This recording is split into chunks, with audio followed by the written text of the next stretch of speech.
जानो नुवाखैनो आं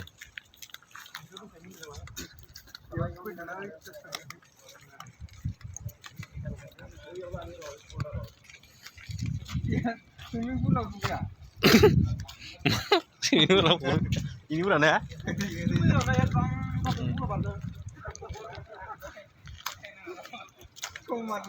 bereting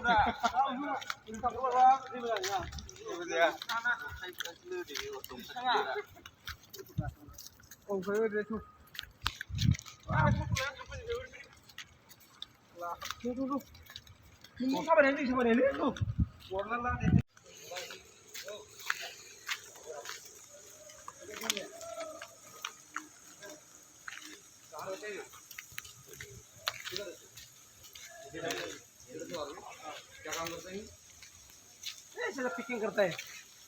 यो वापस जाएगी